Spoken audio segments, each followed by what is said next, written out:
भगवतो अरहतो सम्मा सम्बुद्धस्स नमो तस्स भगवतो अरहतो सम्मा सम्बुद्धस्स नमो तस्स भगवतो अरहतो सम्मा सम्बुद्धस्स नहि वेरेन वेराने सम्मन्ति कुदाचनं अवेरेन च सम्मन्ति एष धम्मो सनातनो सुख दुख दोनों एक से मान और अपमान चित्त विचलित होवे नहीं तो सच्चा कल्याण दानशील समाधि शुद्ध धर्म का सार काया वाचा चित्त के सुधरे सब व्यवहार। साधु म्हणातील साधु साधु साधु। तीन रत्नरात्रीवर अभिवादन। बोधिसत्व डॉक्टर बाबासाहेब आंबेडकर यांच्या समग्र धम्मक्रांतीला शेवटच्या श्वासापर्यंत समर्पण।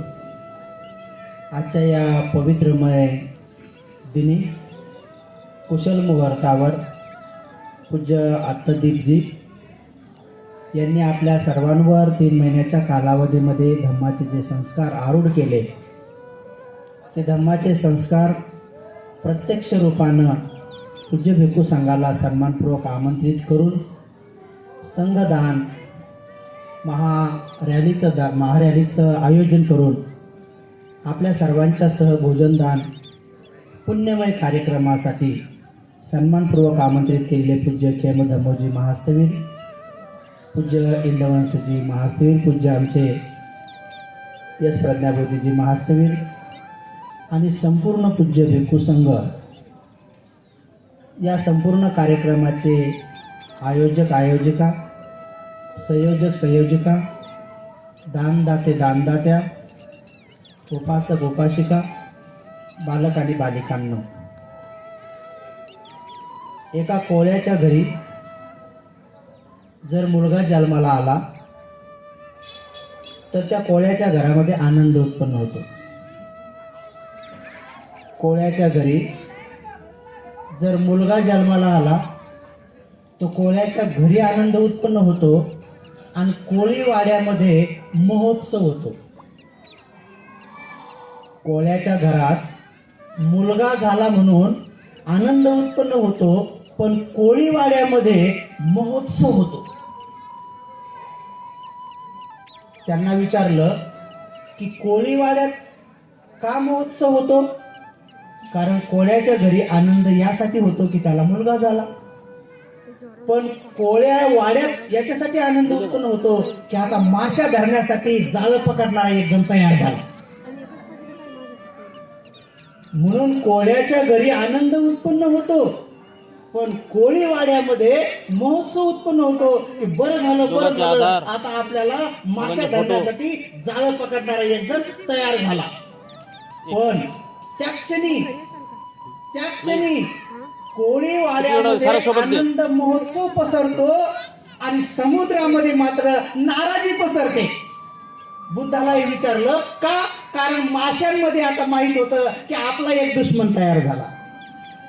माशांमध्ये ही वार्ता पसरते की आपला आता एक दुश्मन तयार झाला, म्हणून मात्र समुद्रामध्ये नाराजी पसरते आणि कोळीवाड्यामध्ये उत्सव होतो। पण या पृथ्वीवर एक महापुरुष असे आहेत की त्यांचा जन्म मात्र समुद्रामध्ये, आकाशामध्ये, जमिनीवर राहणाऱ्या सर्व सत्रामध्ये आनंद देणारा असतो। म्हणून म्हणतात सुखो बुद्धानुपादो सुखा धम्म देशना सुखा संगस्स सामग्री समग्गानं तपो सुखो। पण बुद्धाचा जन्म मात्र मनुष्य लोकात 31 लोकात पाण्यात राहणाऱ्या प्राण्यामध्ये, हवेत राहणाऱ्या प्राण्यामध्ये, दिसणाऱ्या न दिसणाऱ्या, दूरच्या जवळच्या साऱ्या जन्माला आलेल्या, जन्माला येऊ घातलेल्या सगळ्या सत्वासाठी, देव आणि मनुष्यासाठी सुखदायी असतो. आणि त्या बुद्धाच्या धम्माची दीक्षा बाबासाहेबांनी आपल्याला दिलेली आहे. मग बुद्धाचा जन्म सुखदायी आहे, बुद्धाची धम्म देशना ऐकणं बी सुखदायी आहे. आणि पूज्य भिक्खू संघाचं दर्शन, त्यांचं एकत्रित येऊन भगवान बुद्धाच्या धम्माचं आचरण करणं, आचरण शिकवणं, तेही सुखदायी आहे. मग हे जर खरं आहे तर मग तुमचं लक्ष काहून भोजनाकडे आहे? हे जर खरं आहे तर मग काहीचं लक्ष काहून बर भोजनाकडे आहे? तर उपासक उपासिकांनो, आहार 5 प्रकारचे आहेत. आहार 5 प्रकारचे आहेत आणि एक आहार असा आहे की तो आपण 3 टाइम घेतो आहे. 5 आहार आहेत, 5 प्रकारचे आहार आहेत. जो एक आहार आहे जो शरीराला लागतो तो आपण 3 टाइम घेतो. कधी कधी कोणी तर किती टाइम घेत. काही लोक तर शेळी सारखे चरतच राहतात. सकाळी पण खाय, दुपारी पण खाय, संध्याकाळी पण खाय. जसं एखादी शेळी दिवसभर खाती आणि संध्याकाळी आणली घरी तरी खातच राहते. वापस आल्यावर पाटा चाट, हे चाट, राजन चाट, कोणाचा पाया बी चाटत बसती. खातच राहते शेळी, खातच राहते. नंतर संध्याकाळी ती रवंत करत राहती. पोटातलं पुन्हा तोंडात आणती, पुन्हा बारीक करते, पुन्हा पोटात पाठवते, पुन्हा ते खातच राहते. तशा प्रकारे काही लोक हे खाय, ते खाय, ते खाय, ते खाय खातच राहतात. आणि मग मात्र खाऊ मग एक दिवस ते डॉक्टरकडे जातात. मग डॉक्टर म्हणतात तुम्ही लयच खाल्लं हो. मग डॉक्टर म्हणतात आता सकाळी थोडं पळा. मग ते बिचारे पळायला जातात आणि नेमकं त्याचा पळायचा टाइम आणि कुत्र्याचा झोपायचा टाइम एकच होऊन जातो. कुत्रे रातभर विनाकारण जागतात. आता ते बिचारे झोपायचा टाइम यायचे, त्याच्या जवळ पळायचा टाइम, कुत्र झोपायची पळायची मुक्ती मागे लागते. मग काही लोकांच्या पोटऱ्या, काही लोकांचे पाये आणि काही लोकांच्या कुठे डसतात, कुठं डसतात. मग असे लोक इकडून बेजार, तिकडून बेजार आणि सगळीकडून बेजारच बेजार. त्याच्यापेक्षा बुद्धानं सांगितलेलं आहे की जसं शरीराला रोज आहार लागतो, जर त्या शरीराला नीट आहार, वेळेवर आहार द्याला तर ते शरीर निरोगी राहतं. पण मनाला पण आहार लागतो, मनाला पण जेवण लागतं. जसं मनाला तुम्ही आहार देसाल तसं मन बनतं. शरीराला तुम्ही जसा आहार देसाल तसं शरीर बनतं. रोज सकाळ संध्याकाळ जर तुम्ही सात्विक आहार खाल्ला तर तुमचं शरीर निरोगी राहतं, मध्यम राहतं. ते जास्त जाडही होत नाही, जास्त पतलंही होत नाही, जास्त पोटात गुडगुड गाडगुडही होत नाही, जास्त पोटात तोडताड बी होत नाही. मध्यम गतीनं काही लोक मध्यम खातात, काही लोक बरोबर खातात. किती चांगलं झालं तरी ते आपल्या पोटाचे 4 भाग करतात. बुद्धाने सांगितलं जेवण करताना तुम्ही आपल्या पोटाचे 4 भाग करा. 4 भाग करा म्हणजे असं चाकू आणून कापून करा असे नाही, आपल्या मनानच करा. समजा आपलं पोट आहे तर त्या पोटाचे 4 भाग करा, 4 हिस्से करा आणि 2 भागामध्ये जेवण टाका. बुद्ध काय म्हणतात, सुखी जर राहायचं असेल तर 2 भागामध्ये जेवण टाका, एका भागामध्ये पाणी भरा. 2 भागामध्ये जेवण भरा, एका भागामध्ये पाणी भरा आणि 1 भागामध्ये हवा राहू द्या. कशासाठी? हे पाणी जेवण नीट पचन झालं पाहिजे म्हणून पोटाचे 4 भाग करा. 2 भागात 2 हिस्स्यामध्ये जेवण, एका हिस्स्यामध्ये पाणी आणि एका हिस्स्यामध्ये हवा. पण लोक तसं नाही करत. लोक काय करतात, 3 हिस्से जेवण, मग हिस्सा पाणी, मग हवा कुठून निघून जाते. आता ती बिचारी काय करेन मग? आता काय करेन? काही लोक तर 3 हिस्से जेवण आणि 4 हिस्सा पाणी, मग होती गडबड. मग घरचे लोक म्हणतात उठावा, कळत ना पिरत माय कुठं काय करा, उठा.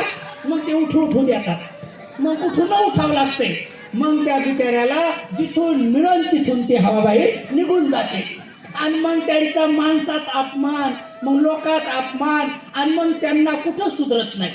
नेमकं बस्ता बांधायला गेले, नेमके बस्ता बांधायला गेले आणि तेवढ्याच लोक विचारतात कोणती साडी चांगली, ते म्हणतात कोणती बी चांगली घ्या लवकर, कारण त्यांची आता वेळ झालेली आहे. अशी गडबड की त्याचं मन कुठंच लागत नाही, कशातच लागत नाही. काहून? बुद्धाचं ऐकलं नाही. बुद्धानं सांगितलं कसं खावं, कसं पियावं, कसं बसावं, कसं उठावं, कसं चालावं, कसं निद्रा घ्यावी. अरे भगवान बुद्धाने एका आईनं एका वडिलांना पण शिकवलं नाही, एवढं नीट शिकवलेलं आहे. कसं खावं ते शिकवलेलं आहे, कसंही खायचं नाही सांगितलेलं. भगवान म्हणतात जर तुम्ही भाकरी खाणारे लोक असाल, त्याच्यासोबत भाज्या खाणारे असाल तर अवश्य एक पतली भाजी करावी. अगोदर भाकर चुरून घ्यावी, नंतर त्यामध्ये नंतर दुसरी लिबर भाजी टाकावी आणि सर्वात शेवटी पतली भाजी तोपर्यंत टाकत राहावी, तोपर्यंत टाकत राहावी जोपर्यंत त्याचं पेस्ट तयार होणार नाही, त्याचा काला तयार होणार नाही. आणि मग तो नीट काला असा उजव्या हाताने एका साईडनं वडत वडत मस्त त्याचा असा गोळा करावा आणि हे अंगुठ्यानं असा तोंडात टाकावा. तोंड तेवढंच वासावं जेवढा गोळा आहे. इतकं शिकवलं बुद्धानं. बुद्धानं असं खायचं सांगितलं बुद्धानं. जे असं खाईल तर त्याचं कधीच पोट दुखत नाही, त्याच्या पोटात गुडगुड गाडगुड होत नाही, त्याचा पाहुण्यात अपमान होत नाही, लोकांमधून उठून जायची गरज पडत नाही आणि त्याला कधी लवकर मरायची गरज पडत नाही. ज्याचं जठर चांगलं त्याचं आयुष्य चांगलं, ज्याचं जठर चांगलं त्याचं आयुष्य चांगलं. बुद्धानं असं सांगितलं की खाताना मस्त गाल फुगून फुगून खाऊ नाही, गाल फुगून फुगून खाऊ नाही, मचमच वाजू नाही, फुरफुर वाजू नाही. काही लोक असा फरक असं करू नये. बुद्ध म्हणतात चाटून चाटून खाऊ नये. असं चाटा काही लोक असं फुरका मारला की असं खाऊ नये, असं बोट चाटून चाटून खाऊ नये म्हणतात. बुद्ध भगवान म्हणतात की नीट असं एका साईडनं वडून वडून सुंदर असा गोळा करावा, अंगुठ्याने टाकावं आणि तोंड तेवढंच वासावं जेवढा आपल्या हातात जेवणाचा गोळा आहे. काही लोक इकडे चोरणं सुरू आणि अगोदर तोंड वाचणं सुरू. अगोदर अरे म्हणून तोंड बंद करा ना, ते तोंड बंद करा म्हणलं. काही इकडचा गाल तिकडून, तिकडचा गाल इकडं, असं डेंजरस जेवण. तर ते लोक बुद्धाचे जे अनुयायी असतात ते बुद्ध जसं सांगतात तसंच जेवतात, तसंच खातात. बुद्धाने सांगितलं नीट बसावं. बसल्यानंतर आपल्या शरीराच्या दोन्ही मांड्या या पृथ्वीला समान पद्धतीने लागल्या पाहिजे, असं बसावं. कधी बी बसलं तर ह्या मांडीवर या सगळ्या शरीराचा वज समान आलं पाहिजे. एका साईडला नाही असलं तर बसला म्हणजे गेलं इकडं प्रकार गावा, इकडची फासून दुखली तर मग काही दिसत माय इकडं दुखू राहील, तुम्ही अशा बसल्या ना म्हणून दुखू लागले. कसं बसा काही तर मग अवघडच काम इकडे. असं बुद्धाने सांगितलं नीट बसावं. कुठं बी तुम्ही गाडीत असू द्या, कुठं असू द्या, नीट बसावं. पाठीचा काना थोडा सरळ असावा, एवढा बी सरळ नसावा की तोच मोडून जावा, इतका बी नसावा, कडक असा नाही. एकदम असं म्हातारे असायला मुलूच नाही ठेवू, जास्त कडक असं मध्यम बसावं. पाठीचे आजार होत नाहीत, पोटाचे आजार होत नाहीत. बुद्धाने सांगितलं पाहताना सुद्धा माणसानं नीट मध्यम गतीनं पाहावं. असं कोणाकडे डोळे वाचून बी पाहू नये आणि कुठलं प्रवचन डोळे लावून बी ऐकू नये. नाही तर इकडं प्रवचन सोडून ते गेले झोपून. नंतर विचारलं कसं प्रवचन होतं, लय चांगलं होतं. काय सांगितलं? लय चांगलं सांगितलं. पण काय नाही काय सांगितलं जाऊच का मी कोण ऐकले. अहो एक माणूस तर प्रवचन ऐकता ऐकता तिकडं झाडाला टेकून बसला आणि बसल्या बसल्या झोपला. काही लोकांचे झोपणं असं आहे जसं काही नमाज पडू लागले, अल्लाह तोंड वाचूनच झोपला. एक कुत्रा आलं गेलं मुतून तोंडात. आता त्या बिचाऱ्याने झोपातच ते खारट खाल्लं आणि नंतर थोड्या टायमात त्याला विचारलं प्रवचन कसं होतं, म्हणे खारट होतं. अरे त्याला ध्यानच राहिले नाही की प्रवचन नाही वेगळंच काहीतरी होतं म्हणून. ध्यान राहत नाही काही लोकांना. काही लोक बिचारे एकाग्र चित्ताने ऐकतात, इथं ऐकतात, घरी जाईपर्यंत घेऊन जातात. म्हणून तथागताने सांगितलं नीट बसावं, नीट चालावं, नीट खावं, कसं खावं, किती खावं हे पण सांगितलेलं आहे. त्याच्याही पुढे जाऊन बुद्धाने सांगितलं चालताना नीट चालावं. माता विशाखाचं एक उदाहरण आहे. लग्न होण्याच्या अगोदर एका श्रेष्ठीच्या पोराला त्याचे आई वडील म्हणायचे बाळा लग्न कर. तो म्हणाला मला अशा प्रकारची मुलगी जर भेटलीच लग्न करेल. विशाखाची परीक्षा होत असताना तिला शोधण्यासाठी लोक गेले. पाऊस आला, नदीवर सगळ्या पोरी कपडे घेऊन चिंग पळाले. पण विशाखा एकटीच होती जी हळूहळू हळूहळू चालली. त्या ब्राह्मणांनी पाहिलं, म्हणे पोरगी सुंदर आहे. महिलांमध्ये जे 8 शुभ लक्षण असायला पाहिजे ते 8ही शुभ लक्षण हिच्यात आहेत. शुभ लक्षण महिलांमध्ये 8 शुभ लक्षण असतात. तुम्हाला माहिती आहे का नाही माहित? आपण आपले शोधले पाहिजे किती आहेत म्हणून. त्या महिलाकडे पाहता क्षणी समजतं की ह्या महिलांमध्ये 8 शुभ लक्षण आहे. ही स्वतःला, परिवाराला, धर्माला, समाजाला, देशाला पुढे घेऊन जाते म्हणून पाहिल्याबरोबर कळते. पाहिल्याबरोबर विशाखामध्ये 8 लक्षण होते.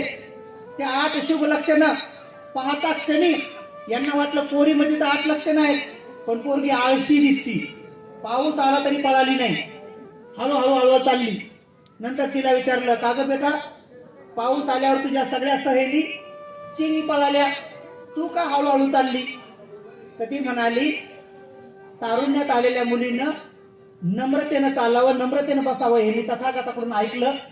कारण आता काही दिवसांत माझं लग्न होईल. मी फार फार तर या पावसात भिजल्यावर माझ्या घरी हजारांना ड्रेस आहेत, घरी जाऊन पुन्हा बदलीन. पण पळता पळता पाय घसरून जर पडले बिडले, हात मोडा, पाय मोडा, नाक मोडं बिड, तर चांगला नवरा भेटेल का?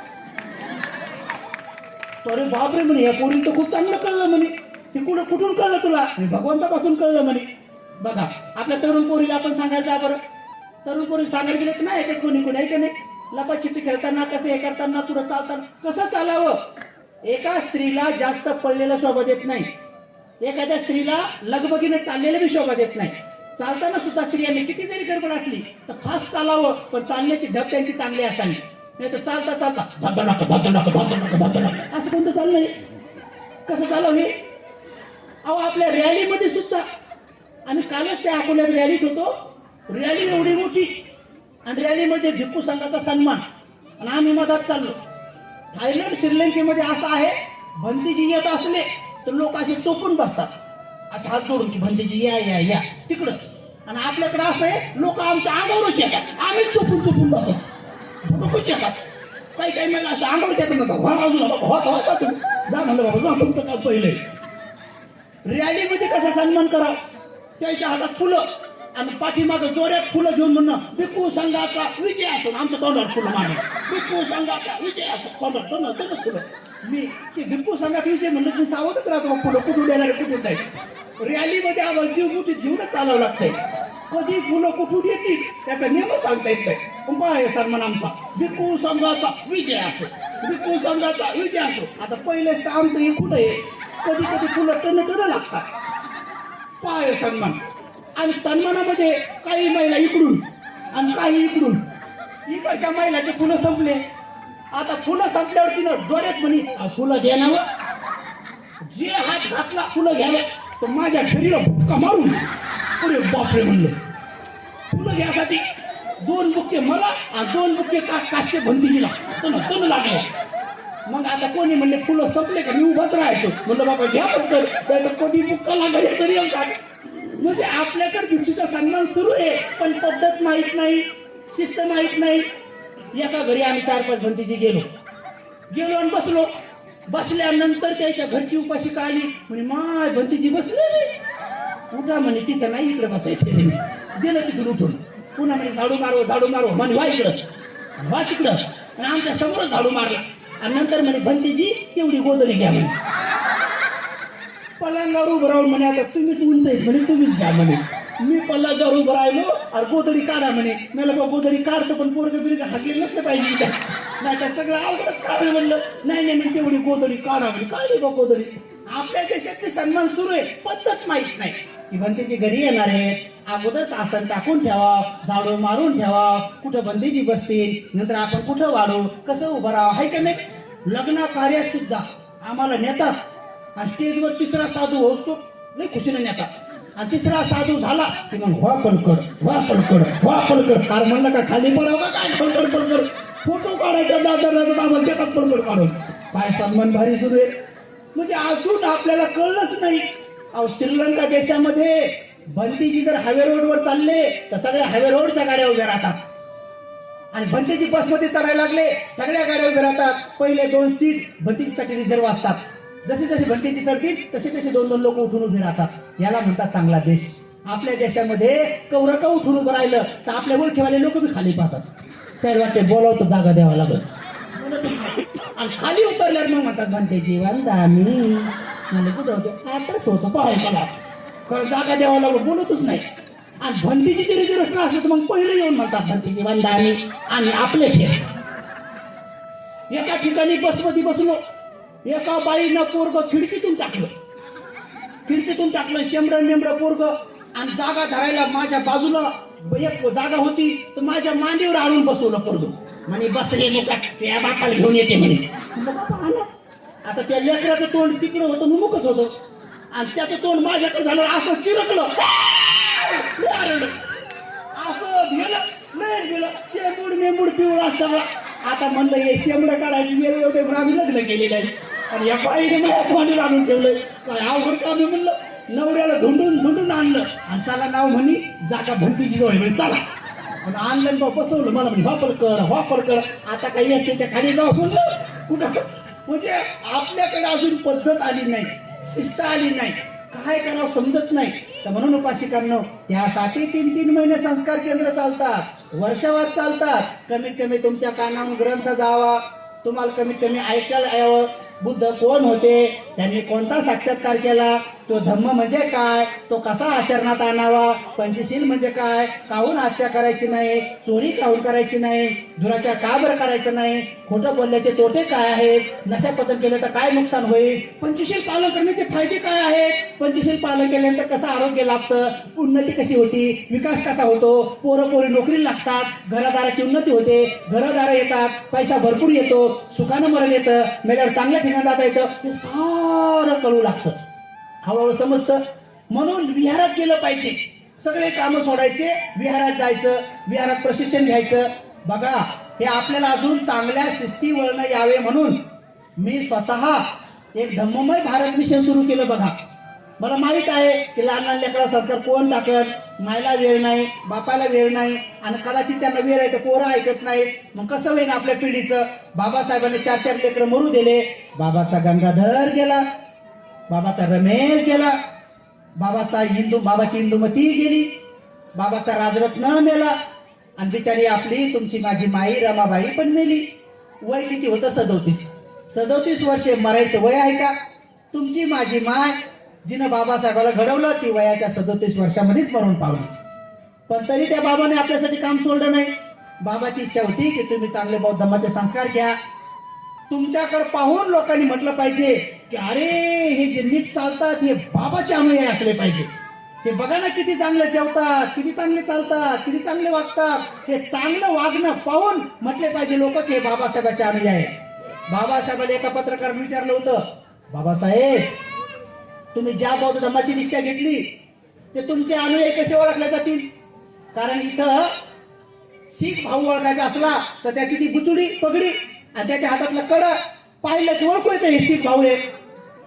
एका भावाला ओळखायचं असलं त्याच्या इथं कमी मिशा दाढी थोडी जास्त पायजामावर खोवे किंवा डोक्यात टोपी ओळखू येतं आमचा मुसलमान भाऊ आहे. समजा डोक्यावर अँटीना शेंडी आणि समजा का जानव बिनवा ओळखू येतो का आमचा हा हिंदू भाऊ आहे. आणि तो ओळखला ख्रिश्चन भाऊ समजा गळ्यामध्ये चर्च समजा तो जो क्रॉस आहे तो ओळखू येतो तिथं हा मुस्लिम आपल्या ख्रिश्चन भाऊ आहे. बाबासाहेब तुमचे अनुयायी कसे ओळखायचे. बाबासाहेब म्हणाले ना पगडीनं ना कड्यानं ना शेंडीनं ना दाढी मिशीनं ना अंगावरच्या कपड्यानं ना कुठल्या वेशभूषेनं ना टिक्यानं ना जानव्यानं माझे अनुयायी ओळखू येतील वागण्याच्या आचरणानं वागण्याच्या आचरणानं. म्हणून बाबासाहेबांना आपल्याकडून खूप अपेक्षा केलेली आहे. आपलं वागणं बिगणं चालणं बिलणं खूप चांगलं असलं पाहिजे खाणं पिणं चांगलं असलं पाहिजे. अजून आपल्या लोकात हे वळण आलं नाही. लग्न कार्यात आपण भरपूर बनवतो पण लोकांना खायची शिस्त नाही. कोणाच्या लग्नात गेलं तर लोक घेताना एवढं घेतात तेवढं कधीच खात नाही. मी एका उपासकाच्या ताटामध्ये 15 गुलाबजामू पाहिले लग्नात 15.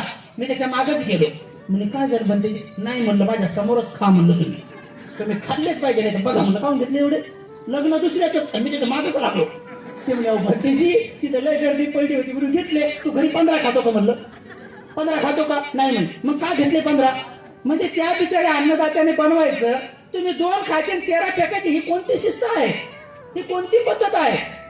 अहो एकेकाळी या अन्नासाठी जोहार मायबाप, जोहार मायबाप, बायसाबाई रात्रीचं शिरं बेसन असल तरी द्या हो मायबाप असं म्हणून कुळकुळ्याच्या काठी घेऊन दारोदार हिंडावं लागलं. त्या बाबाच्या पुण्याने इतकं चांगलं आलं, खावं फेकू नाही. कोणाच्या लग्नात गेले तर कदाचित तुम्हाला एखादी चपाती नाही भेटली तर घरी या खा, पण कमीत कमी 2 फेकू नका. तर आपण शिस्तीने घेणं शिकलं पाहिजे. कोणाच्याही लग्नात गेलं तर तेवढं घ्यावं की जेवढं आपल्याला खाता येऊ, फेकू नाही. अन्न फेकण्यासाठी नाही, कुठेही असू द्या, लग्नाकार्य असू द्या, विहारात असू द्या, पण आणखी माहित नाही लोकांना. म्हणून या सगळ्या शिस्ती जर शिकल्या तर बौद्ध धर्म भारतात रुजल्याशिवाय राहणार नाही. सासूनानं भांडणं करू नये, नवऱ्यान बायकोला मारू नये, आणि बायकोला बिमार खायचं काम करू नये. आणि कदाचित नवऱ्यान जर समजा असा हात उगारला तर तुम्हाला दवा देतो, मार बंद. नवऱ्यानं असा हात उगारला तर अशा बुद्धाकडे जायचं आणि म्हणायचं नमो तस्स, पाठीमागं जसं होईल तसं, मागं फिरून पाहायचंच नाही. नवऱ्याला मारूच वाटत नाही, म्हणताना मारू वाटत नाही, पण आपल्या महिला तसं करत नाही. असा हात उगारला तर अशा बुद्धाकडे जात नाही, उलट त्याच्या हाताखाली जातात, मर रे मर, आणि आमच्याच्या आवडत आहे ना, मर मर मर मर मर, आणि तुझ्या हाताखाली मरायचे ना, मर मर, बोलतच हाताखाली जातात. मग आता मार खातात, कशाला हाताखाली जावं. म्हणून असं नवऱ्याच्या हाताखाली जाऊ नये, अशा बुद्धाकडे जावं, मार बंद होऊन जातो. सासूनानं भांडण करू नये, लेकरावर चांगले संस्कार टाकावेत. लेकरा पुढं मायबापांनी टीव्ही कधी पाहू नये. टीव्ही पाहायची तर पोरं यायच्या अगोदर गुपचूप पाहून घ्यायची. पोरं येताना किती आवडीचं गाणं लागत नवऱ्या म्हणायचं बंद, पोरं येणार आहे बंदच करायची. पोरं झोपले तर गुपचूप पाहून घ्यायची कमी आवाजात. पोरा पोरी समोर कधी टीव्ही पाहू नये. पाहिल्या तर बातम्या बघाव्यात, डिस्कवरी बघावी, जगाचं नॉलेज असेल ते बघावं. कारण उद्याचा भारत हे लेकर आहेत. त्या पोराकडे मोबाईल दिल्यानंतर त्याच्यावर लक्ष ठेवावं की मोबाईल मध्ये काय करू लागले म्हणून पाहावं. मोबाईल मध्ये त्यांच्या जीवनाशी निगडीत, इंटरनेटशी निगडीत व त्यांच्या सिलेबसशी निगडीत जर गोष्ट असेल तर वारंवार पाहाव्या. नाही इकडे तिकडे चॅट करत बसलेत, वाकडे तिकडे तोंड पाठवत बसले, तू काय खाल्लंय टुंग, मी काय खाल्लं टुंग, इकडून मारलाय डोळा आणि तिकडून मारले 2 डोळे, वाकडे तिकडे तोंड असे पाठवून काय फायदा आहे. या चॅटिंग करून काय मिळणार आहे. म्हणून पोरापोरींनी, तरुण पोरापोरींनी, तुम्ही भारत आहात उद्याचा भारत तुम्ही आहात. आम्ही जाणार मरून, आम्ही जाऊ मरून. भारताला कोण तरण, तर भारताला तारायचं असेल तर तुम्ही तरा. म्हणून तरुण पोरापोरींनी, नवीन लहान लहान लेकरांनी आपले धम्माचे संस्कार टाकायचे. धम्माचे संस्कार टाकायचे. अजून आपल्याला काही कळू नाही लागलं. पंचशील घेताना बी लोकांना कळत नाही, काय म्हणू लागलो तेच कळत नाही. आम्ही म्हणतो डोळे लावा डोळे लावा, काही लोक डोळे लावतच नाही. काही महिला असं मिची उघडत ठेवतात. त्यांना वाटतं भंतीचे डोळे लावून गळ्यातलं काढून पळतात का काय नाही, काढून लावत नाही, माहित नाही. आम्हाला वाटतं बसल्या बसल्या शील पालन करा. आम्ही म्हणतो नमो तस्स, आणि याचे डोळे उघडे असतात. ते म्हणतात ये नाव बस नाव विठ्ठल, बघा गेलं नमो तस्स. बंदीची सुरू बुद्धं शरणं गच्छामि, आणि त्याच्या सुरू आहे एकटीच आली का, कोण कोण आलं. आणि माझी सासू नाही आली का, माझी सासू तर कोरोनात मिली, माय मेले का, मग इथं नाही मिली अजून, माझी करायची बाकी अजून. बघा म्हणजे बंदीचीच चाललंय बुद्धं शरणं गच्छामि, आणि याच्या चालल्यात गप्पा. आणि बंदीचीच चाललंय पुढं द्वितीयंपी बुद्धं शरणं गच्छामि, आणि याचं चाललंय कानात तर तेवढ्यात घेतलं नाही, तो तर पिवळं आहे, मग हिरोपच पुढं. म्हणजे आपलं काय सुरू आहे, त्याचं काय सुरू आहे. आणि त्याच्यानंतर मग भंतीजी म्हणतात पानाती पाता वेरमणी, यायचं काही लक्ष नसतंय, कधी काय ऐकेल नसतंय. भंतीजी म्हणतात पानाती पाता वेरमणी, आणि ते काय म्हणतात पाण्यात पाहता येड्यावानी. भंतीजी म्हणतात पानाती पाहता वेरमणी, आणि ते म्हणतात पाण्यात पाहता येड्यावानी. अहो लोकांना माहितच नाही. एका लग्नात मी एक माणूस पाहिला दारू पिऊन फुल. एका लग्नात एक माणूस मी पाहिला दारू पिऊन फुल, पोटात दारू, आणि म्हणणं सुरू सोरा म्हणलं थांबा थांबा. अहो याचा अर्थ असा आहे की बाबी दारू पिणार नाही, असा याचा अर्थ आहे. तुमच्या तर पोटात दारू, तुम्ही काय म्हणू लागले, त्याचं सुरू होतं सोरा मेरय मज्जपमा दठाना, आणि बाकीचं तुम्ही म्हणा. असं कसं मी म्हणत, म्हणजे बघा किती रूप म्हणायचा सुरा मेरे म्हणजे पामाचं ठाणं, आणि बाकीचं पुढचं तुम्हीच म्हणा म्हणे. आता म्हणजे अजून लोकांनी माहीतच नाही की आपण काय म्हणतो, काय याचा अर्थ काय, काहीच कळत नाही. म्हणून तुम्ही नीट याचा अर्थ समजून घ्या. त्या ब्रह्मदेशामध्ये सोन्याची अंगुठी पडली बाजारात, सगळ्या बाजाराला दिसली, पण बाजारातल्या एकाही माणसाने नाही घेतली. बाजारात कोण जरी पाहिलं तर म्हणायचा आदिन दानावीर म्हणी आपली नाही, आपण नाही घेतली पाहिजे, दुसऱ्याची आहे, चोरी होती ती घेतली नाही. महानगरपालिकेचा झाडू मारणारा आला, तोही सिलवान, तोही म्हणे आदिन दानावीर म्हणी. त्याने नेऊन साहेबाच्या टेबलवर ठेवली. साहेबही सिलवान. साहेब म्हणे वर्तमानपत्रात बातमी दे. दुसऱ्या दिवशी पेपरला बातमी आली, घरपोच मिळाली. बाजारात सोन्याची अंगठी हरवल्यावर घरपोच मिळते, किती चांगला देश. आपल्या देशात सोन्याची अंगठी सोडा. बाजारात समजा आपल्याकडे 5 रुपये दिसू द्या, बघ एखाद्या बाईला $5 दिसू द्या, आजींना दाना नाही म्हणत, त्याच्यावर पाय देऊन उभे राहील. नवरा म्हणला चाललं तर म्हणा वापुड वापुड वापुड. नवरा म्हणला काहून थांबले, अहो पुढे वाकून 5 रुपये घेईल. पुढे गेला आजींना दाना वेळ. म्हणजे इकडे तोंडात म्हणायचं की नदीने वस्तू घेणार नाही, इकडे चोरी सुरूच आहे. आता तोंडात नाही म्हणायचं, आचरणाने बी करायचं. आधी न दाना वेर म्हणी शिक्षा पदन समाधी आम्ही. म्हणून नवरा बायकून भांडणं करू नका, सासूनान भांडणं करू नका, सासू संग वाद करू नका. आपल्या महिला काय करतात, सासूला कुत्र्या बोलतात आणि सासू बी सुनाला मांजरी होऊन बोलतात. सासू म्हणती हाडा तो अगंबर मोडी, मग सून बी म्हणती मांजरे हुसू का तो तुत्तर फोडे. मी म्हणतो नवऱ्यावर 1 पट प्रेम करा, पण सासू सासऱ्यावर 10 पट प्रेम करा. कारण हेच ते सासू सासरे आहेत. तुमचा नवरा यांनीच पोटात लहानचा मोठा केला, यांनीच झोकात लहानचा मोठा केला, यांनीच दूध पाजून अंगावर लहानचा मोठा केला आणि नवरा होण्याजोगा करून तुमच्या हवाली करून दिला. म्हणून सासू सासऱ्यावर 10 पट प्रेम करा.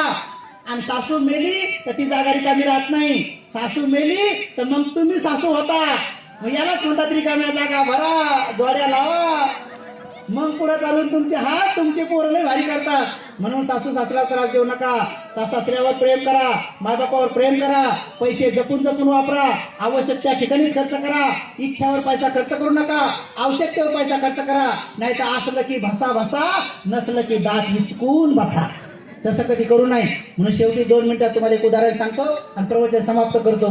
कारण रमाबाईला बाबासाहेब म्हटले तर रामू रडू नको, तुला 4-5 लेकराची आई नाही, तुला कोटी लेकराचा आई बाबा व्हायचा आहे. झाले ना ते. आता आपलं काम आहे. म्हणून मी चळवळ उभी केली. त्या चळवळीसाठी सगळे तुम्ही जुटा. आपल्या भागात जे भंतीचे लोक काम करतात ते पाठीमागे राहा. 200, 300, 500, 1000, 2000 रुपये ज्या वर्गाकडे असतील त्या भंतीची द्या. पण मला फक्त 1 रुपया द्या. किती साधी गोष्ट आहे, 1 रुपया कठीण नाही आहे. आणि म्हणून उपासक उपासिकांना शेवटी पन्नीमध्ये निळ्या कलरचे मासिक आहेत बघा, पन्नी घेऊन घरामध्ये ज्यांच्या वाद होत असतील त्यांना एक अशी कला देऊन जातो की त्यांच्या घरातले वाद बंद. कधी तुमच्या घरात भांडण होणार नाही. ज्यांच्या घरामध्ये नवरा सासू सासरे त्रास देत असतील त्या महिलांनी गोष्ट शिका. माझं अनेक महिलांनी ऐकलं, मला फोन येतात, पत्र येतात, मेसेज येतात, भंतेचे आमचे भांडणं बंद झाले. ज्यांच्या घरात कुरकुर असेल तर त्या महिलांनी काय करायचं, बरोबर नवरा येण्याच्या 15 मिनिटं अगोदर, नवरा घरी येण्याच्या 15 मिनिटं अगोदर दरवाजामध्ये बकेटीत पाणी घेऊन पाठ टाकून उभं राहायचं आणि बकेटीत पाणी ठेवायचं. हिवाळा असला तर गरम, उन्हाळा असला तर थंड, नाही तर काम तिथेच बिघडते बरं. आणि पावसाळा असला तर मध्यम. आणि नवरा बरोबर आला तर प्रसन्न चेहऱ्याने उभं राहायचं. चेहरा असा कसा बी नसला पाहिजे पोतारल्यासारखा. आता काही महिला नवरा घरात येतच म्हणतात कधी आणतावर, मग काय मेल्यावर आणतात काय, म्हणजे तिथंच त्याचा भीती वाढवतात. असं टेन्शन नाही द्यायचं नवऱ्याला. उलट प्रसन्न चित्तानं उभं राहायचं. आणि नवरा घरात आला तर आल्याबरोबर म्हणायचं स्वामी या स्वामी या स्वामी या असं म्हणायचं. स्वामीला पाठावर उभं करायचं, स्वामीचे पाय धुवून द्यायचे, स्वामीचे पाय पुसून द्यायचे, थोडे दाबून द्यायचे. आणि संध्याकाळी म्हाताऱ्या सासू सासऱ्यांना तेल लावून मालिश करून मग झोपायचं. त्या घरात कधीच वाद होत नाही. हे बुद्धाने सांगितलं. हे प्रवचन ऐकल्याबरोबर एक बाई बाजूला आली, मला म्हणे भंतेजी तुमचं पटलं हो, पण नवरा सासू सासरा तसे गुन्हे पाहिजेत ना करायला म्हणे. अरे बाबा म्हणलं गुन्हे असो का दुर्गुन्हे असो करायला सांगत नाही बुद्धानं. ते गेलं, दुसरी बाई आली, अहो गुन्हे तर सोडा म्हणे, पण पेनारा असला त्याचं काय करायचं. मी म्हटलं बा पेनारा असला तर त्याची बी सेवाच करायची. पेनाराला मी म्हणायचे स्वामी या या या, स्वामी प्या प्या प्या. आणि स्वामी पडले पडले पडले, स्वामीला धरा धरा धरा. अरे स्वामी वकले वकले वकले, पुसा पुसा, स्वामी स्वामी म्हणूनच करा म्हणलं. पाहता तरी काय होतंय. एक बाई म्हणे भंतेजी तुम्ही म्हणता तसं करतेच उद्या म्हणे. लग्न झाल्यापासून मी रोज माझ्या नवऱ्या शिव्या देते आणि ते रोज पिऊन येते म्हणे. आमचे रोजच भांडण आहे. कोण्या गावाला जाते 2 शिवा शिकून येते याला देते मी. आता माझ्या शिव्या बी संपल्यात म्हणे. पण आता तुम्ही म्हणता तर उद्या धुते बापा पाय. नवऱ्याला माहितच नाही घरी काय होणार आहे. त्या बिचारीने माझं ऐकलं, बाहेर बकेटीत पाणी टाकलं, पाठ टाकला आणि संध्याकाळी नवऱ्याची वाट पाहत बसली. नवऱ्याला माहित नाही घरी काय होणार आहे. ते पिऊन आलं भांगडा खेळत खेळत आणि जसं दरवाज्यात आलं, आल्या बरोबर बायकून हात जोडले आणि म्हणे स्वामी या असं म्हणल्याबरोबर ते चिंकूनच गेलं. त्याला वाटलं दुसरीच घरी आलो का काय करू. तिथं तर शिव्या भेटत होतं कसं काय स्वामी. ते असं पळालं नाही पळालं. बायको म्हणे अरे धरा त्या बनवते आपलंच घरी घेऊ नका. त्याला धरून आणून पाटावर उभं केलं. त्याच्या पायावर पाणी टाकल्याबरोबर त्याची अर्धी उतरूनच गेली. अर्धी उतरली, पाय दाबल्यावर टुकूच पाहू लागले काय सुरू आहे म्हणून. 2 दिवस पाय दाबू दिले. 3ऱ्या दिवशी निम्म्या रात्री उठलो आणि लहान्या पोराला उठवलं. म्हणे बाबू 2 दिवसापासून माझे हातपाय धुवून पाय दाबू लागले, तर डॉक्टरनं मला जायचा निरोप दिला का काय मी जाणार आहे का नाही. काऊन असं करू लागले. नाही म्हणे पप्पा तुम्ही जाणार नाही. ते कोण्या भंतीजीने सांगितलंय मम्मीला की असं करा घरात सुख शांती नांदती. त्याच्या लक्षात आलं की माझी बायको ही खूप चांगली आहे. त्यानं दारू सोडून दिली, अधिष्ठान केलं आणि 4 महिन्यापूर्वी त्या आईचा मला फोन आला, भंतेजी माझ्या नवऱ्याने 4 महिने दारू सोडली हो. माझा नवरा घरी येतो, भांडणं बंद झालेत, आमचं घर बी झालंय, पैसे बी 5-10 हजार वाचलेत. एका दुर्गुणी पतीचे दुर्गुण एका सद्गुणी पत्नीनं दूर केले. बघा किती ताकद आहे सद्गुणामध्ये. माय मावल्यानं तसंच करा. पण मी एक महिला पाहिली, नवऱ्याला भांडू घेतलं, रोजच भांडू घेतलं आणि इतकी भांडली. शेवटी एक दिवस नवरा गेला मरून. शेवटचं उदाहरण आहे. एक दिवस नवरा गेला मरून. आता नवरा मेल्यावर सगळं गाव जमा झालं. भंतीजीला बी बोलवलं. आम्ही खुर्च्यावर बसलो आणि बिचारी बायको नवऱ्याच्या मळ्याजवळ बसली तरी भांडूच लागली. मी म्हणलं आई आता तर नका भांडू. आता भांडू गेले मरून तरी भांडतच होती. रडता म्हणे बाई हा बुवा ऐकत नव्हता ना आणि कोणाचंच ऐकत नव्हता. अरे म्हणलं रड नाही का भांडणे. बर पोरी आले तर म्हणे पोरी हो तुमचा बाप गोळ्या वेळेवर घेत नव्हता आणि तुमचा बाप ज्या गावाला जाऊ नको म्हणलं त्या गावाला गेला ना आणि वर तोंड करून मिळाला. अरे म्हणलं रड नाही भांडणं सुरू. बरं त्याला भांडल्या. मग आल्या नंदा. त्या नंदाला पाहिल्या बरोबर म्हणे जेव्हा भावाला गरज होती तेव्हा नाही आल्यावर आणि तेव्हा काय कापूस याचा तर होत्या का आणि पैशाच्या गड्ड्या मोजत होत्या ना आणि आता येऊन काय फायदा आहे. आता काय भाऊ बोलणार आहे का. उठा ना बहिणी आल्यात ना उठा. भांडू घेतलं त्याने. पण त्याला भांडल्या. त्या बी भांडतच आल्या. त्या बी काय म्हणे दादा उठणारे आणि 2 शब्द बोलणारे. तुला 1-3 महिन्यापासून टाकून गेली होती ना आणि तू खायचे लय हाल होते रे आणि देवानं तुला न्यायच्या ऐवजी तिला काऊन नाही उचललं.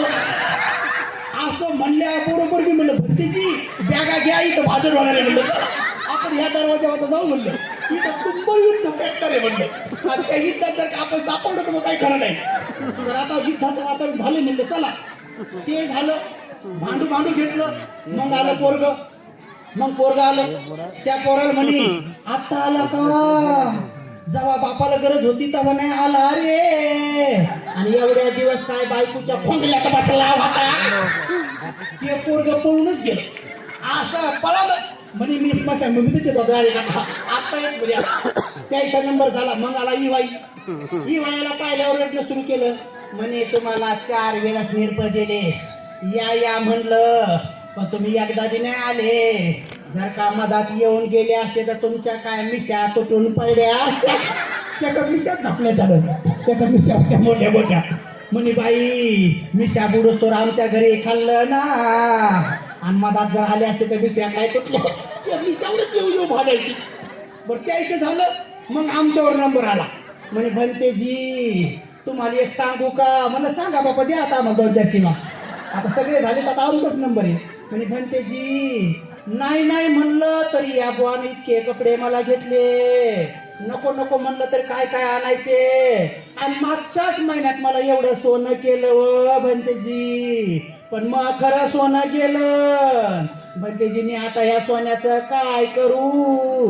मी म्हणलं आम्हाला देऊन टाका. म्हणे, "काय बसा?" तुम्ही म्हणलं काय करू म्हणून म्हणलं बाबा द्या. आम्ही तिकडे पगड्यावर छत्री करू लागलो म्हणून द्या म्हणलं. भाडू घेतलं. तर अशा भाटकुदल काही काही बैल असतात, कधी भांडू नाही, प्रेमान राहावं, वाद कधी कधी करू नाही. म्हणून आजच्या क्षणी जास्त उपदेश न देता एवढाच उपदेश देतो. तुमच्या पोटामध्ये आता चांगली जागा झाली आहे इकडे. आता बसता इकडे जेवायला आता बसतो पतीन जाईल तर सुंदर. तर जीवनामध्ये नित्यनेमाने असं करत राहा. चांगलं लेकराला शाळेत शिक्षण द्या. लेकराला शिक्षणावर दूर ठेवू नका. पतीला चांगली साथ द्या. पत्नीला जीव लावा. मायबापाला बी जीव लावा. आणि शेवटी सांगतो, तुम्हाला जर ही गोष्ट कळली की कोणाची जागा कुठं आहे, त्याचा संसार सुखाचा होतो. डोक्यावर पत्नीला बसू देऊ नका. डोक्यावर पतीला बी बसू नका. डोक्यावर पोरं बाळा बसू देऊ नका. डोक्यावर जागा कोणाची आहे? डोक्यावर जागा आहे बुद्धाची. हे डोकं फक्त बुद्धापुढे झुकलं पाहिजे. नवरा बायकोला डोक्यावर बसू देऊ नका. तर डोक्यावर जागा आहे बुद्धाची. डोक्यावर जागा आहे बुद्धाची, बाबासाहेबांची. आणि खांद्यावर जागा आहे मायबापाची. प्रत्येकाने आपले मायबाप खांद्यावर घेतले पाहिजे. म्हणजे असं ओरिजिनल खांद्यावर नाही घ्यायचे, त्याचा सन्मान. डोक्यावर जागा बुद्धाची, खांद्यावर जागा मायबापाची. बायकून नवरा खांद्यावर नाही घेतला पाहिजे. जर कदाचित कोणाचा नवरा चांगला असेल आणि तुम्हाला डोक्यावर बसवला असेल तर तुम्ही खाली उतरा. बायकून डोक्यावर बसू नये. नवरालाही चांगला असेल तर डोक्यावर बसू नका, कारण तुमची जागा तिथे नाही. डोक्यावर जागा आहे बुद्धाची. डोक्यावर जागा बुद्धाची, खांद्यावर जागा मायबापाची. आणि नवरा बायको जागा कुठे आहे? तर हृदयात जागा आहे नवरा बायकोची. तुमची जागा हृदयात आहे. तुम्ही नवऱ्याच्या हृदयात जाऊन बसा, डोक्यावर नका बसू. नाही तर तुम्ही डोक्यावर आणि हृदयात दुसरं येऊन बसताय म्हणून गडबडी होत्या. समजलं का? म्हणून प्रत्येक नवऱ्याने बायकोच्या हृदयात बसावं आणि प्रत्येक बायकोनं नवऱ्याच्या हृदयात जाऊन बसावं. डोक्यावर बुद्धाला ठेवावं आणि खांद्यावर मायबापाला ठेवावं. तर बुद्धा डोक्यावर जागा बुद्धाची, खांद्यावर जागा मायबापाची, हृदयात जागा नवरा बायकोची, डोळ्यात जागा पोरापोरीची. हे पोरापोरी खांद्यावर डोक्यावर नाही बसले पाहिजे. कोणच आपले पोरं डोक्यावर घेऊ नका. पोरं कुठे ठेवा? डोळ्यात. एका डोळ्यानं चांगलं शिक्षण, एका डोळ्यानं धम्माचं शिक्षण. म्हणजे शाळेत बी जा आणि धम्माचे संस्कार विहारात बी जा. हे डोळ्यात लेकर असले पाहिजे. डोळ्यात जागा लेकरांची, कानात जागा पाहुण्या रावळ्याची. पाहुण्या रावळ्या डोक्यावर नाही बसवले पाहिजे. पाहुण्या रावळ्या जागा कानात आहे. सुखाचा निरोप आला तर पटकन जा आणि दुखाचा निरोप आला तर धावून जा. म्हणून पाहुण्यांची जागा आहे कानात. आणि पाठीवर जागा आहे जवाई सुनाची, कारण त्यांची जबाबदारी असते. म्हणून ते पाठीवर जागा आहे जवाई सुनाची. आणि गोदमध्ये जागा आहे नातुंडा प्रतुंडाची. तर नातुंड प्रतुंड नेहमी गोदमध्ये असले पाहिजे. त्यांना शिक्षण देता पाहिजे. धम्माचे संस्कार शिकवले पाहिजे. ज्याची त्याची जागा जर तुम्ही नीट ठेवली तर तुमचं बघा मंगल होते की नाही. आणि म्हणून चुकून बुकून जर जागा बदलल्या असतील तर जागा नीट ठेवा. ध्यानात नसेल राहिले तर पुन्हा एकदा शिकून घ्या की डोक्यावर जागा बुद्धाची, खांद्यावर जागा मायबापाची, हृदयात जागा नवरा बायकोची, डोळ्यात जागा पोरापोरीची, कानात जागा पाहुण्या रावळ्याची, पाठीवर जागा जवाई सुनाची आणि गोदमध्ये जागा नातुंडा प्रतुंडाची. ही सगळ्या जर गोष्टी आपण जीवनात उतरवल्या तर तुमचं मंगल झाल्याशिवाय राहणार नाही. आजच्या क्षणी एवढाच उपदेश देतो. सर्वांचं मंगल हो, सर्वांचं कल्याण हो, सर्वजण सुखी हो.